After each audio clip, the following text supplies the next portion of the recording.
Ang ikatulong misteryo sa kalipay, ang pagkatao sa anak sa Dios dito sa kasungan sa Belem. Amahan namo nga anaa sa mga langit, pagdaygon ang imong anak.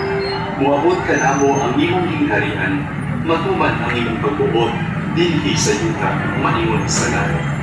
Ang dalang unang sa matag adlaw, ihapat ka namo karong adlaw. Kung kasayuwa kami sa among mga sala, iyon na nagapasayo kami sa mga nagsala ka namo. Kung dili mo kami itukyan sa pagsulay, inunuwa, luwasa kami sa kautan. Amen. Magmaya ka, Maria, na puno ka sa grasya. Ang Ginoo anaa kanimo. Bulahan ikaw sa mga babaeng nga tanan, ug bulahan man usang ang bunga sa tiyan mo nga si Jesus. Santa Maria, ilaan ka sa Diyos.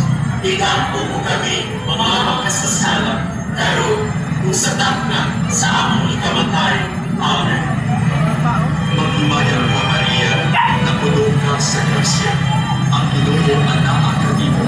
Bulahan ikaw sa mga babaeng nga tanan, ug bulahan man usang ang bunga sa tiyan mo Muna yung nga si pinaka-Reyna, Jesus. Irina. Santa Maria, ilaan ka sa Diyos. Ikampo mo kami, mga magkasasala, karon kung sa takna sa among ikamatay. Amen. Magmaya ka, Maria, na puno ka sa grasya. Ang Ginoo anaa kanimo. Bulahan ikaw sa mga babaeng nga tanan, ug bulahan man usang ang Bro, nung bunga sa tato. tiyan mo nga si Yan. Jesus. Ha? Ha? Ito. Ilaan ka sa Diyos. Dapat Ikampo Nababangga, bigis wire.